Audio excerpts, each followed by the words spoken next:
नमस्कार।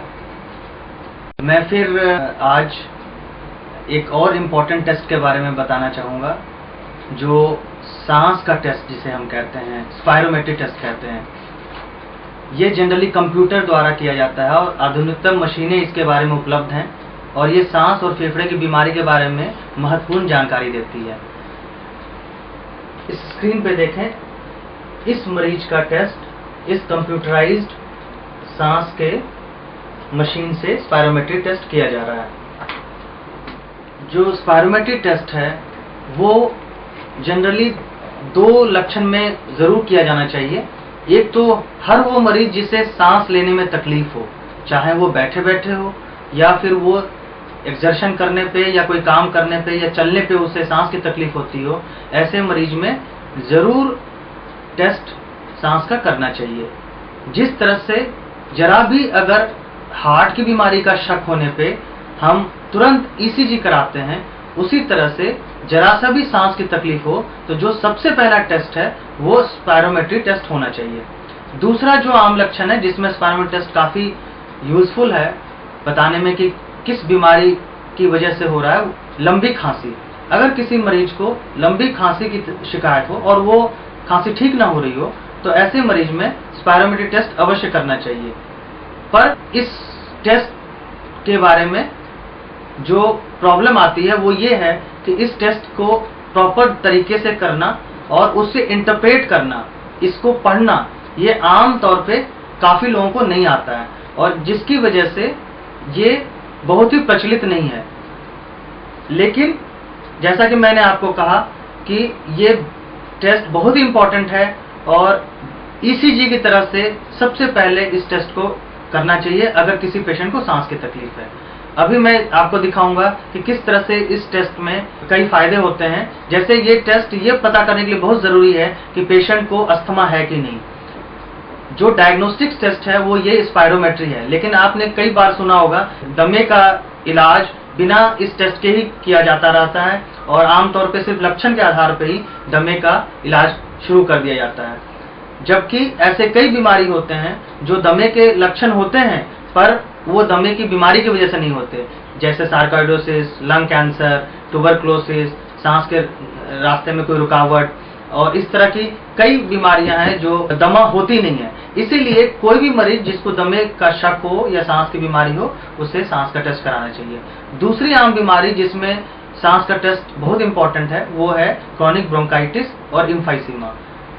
जैसे मैं आपको यहाँ दिखाता हूँ, फेफड़े के हिस्से जो हैं वो आमतौर पे बिल्कुल सही ढंग से होते हैं, पर अगर वो फेफड़े फूल जाएं सिगरेट पीने से या कोई धूल मिट्टी के काम करने से लगातार, अगर ये फेफड़े फूल जाएं, मधुमक्खी की छत्ते की तरह से बड़े बड़े हवा के गड्ढे बन जाएं, एम्फाइसीमा बीमारी होती है।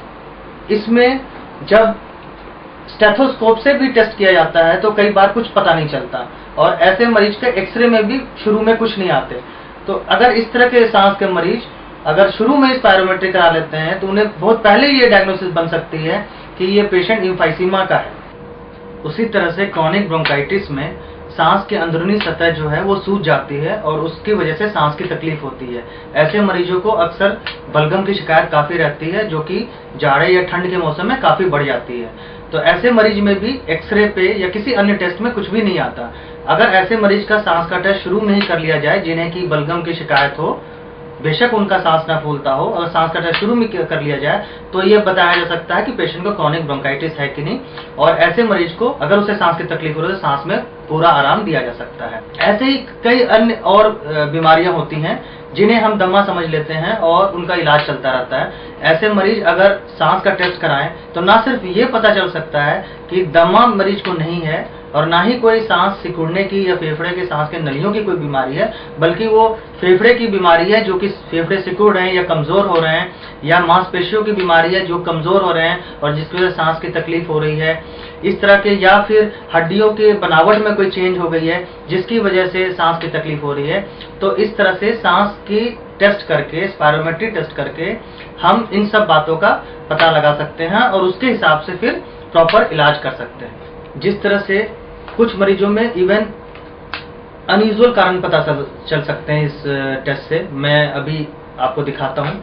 एक मरीज जिसकी उम्र मात्र 35 साल थी और उसे सांस की तकलीफ थी और दमे की तरह से सीटी जैसी आवाज भी आती थी, ऐसे पेशेंट को दमे के इलाज से फायदा नहीं हो रहा था। तो जब उस मरीज को, चूंकि सांस का टेस्ट नहीं हुआ था, तो जब वो हमारे पास आया तो हमने उसे सांस का टेस्ट किया। ये सांस का टेस्ट का ग्राफ आया, जिस ग्राफ से हमें शक हुआ कि इस मरीज को सांस की ऊपर वाली नलियों में, उसमें कहीं कोई प्रॉब्लम है। तो हमने फिर उसके आधार पे उसकी दूरबीन का टेस्ट किया और दूरबीन के टेस्ट में पाया कि ये जो रुकावट थी, ये सांस के ऊपरी हिस्सों में, यहाँ के हिस्सों में जो है एक इस तरह की रसौली जो है, बहुत बड़ी ट्यूमर यहाँ पे जिस सांस के रास्ते को रोक रही थी और जिसकी वजह से उसकी सांस लेने में तकलीफ थी। उसी तरह से जब उसकी बायोप्सी ली गई, जब उस मरीज की उस ट्यूमर की बायोप्सी ली गई, तो आश्चर्यजनक रूप से वो एक कैंसर निकला। तो इवन यंग मरीज में जो बीड़ी सिगरेट भी नहीं पीते, ऐसे मरीजों में भी कैंसर की संभावना है और वो ऐसी जगहों पे हो सकती है कि जिसमें लक्षण कैंसर वाले पूरे नहीं आते। दूसरा, मैं एक और मरीज के बारे में बताना चाहूँगा। एक यंग लड़की 25 साल की, उसे सांस की प्रॉब्लम थी और उसका भी दमे का इलाज से कोई फर्क नहीं पड़ रहा था।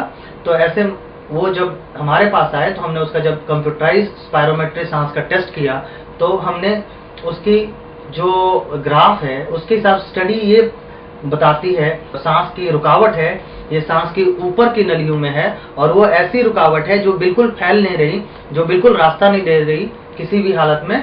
तो हमने जब उसकी ब्रोंकोस्कोपी की तो हमने पाया कि ये जो सांस की नली है ये बिल्कुल सिकुड़ गई है, खुली होने के बजाय बिल्कुल सिकुड़ गई है, फनल की तरह से। आप देखेंगे कि यहाँ पे सांस की नली ऊपर से जो दिखाई दे रही थी दूरबीन में, वो आगे जाके बिल्कुल सकड़ी हो गई है और बिल्कुल ही सिकुड़ गई है। तो इस मरीज का इलाज जो है स्टेंट से किया जा सकता था और इस मरीज को स्टेंट एडवाइस किया गया था, जिसमें कि हम यहाँ पे स्टेंट लगाते और ये स्टेंट जो है सांस की नली को खुला रखता।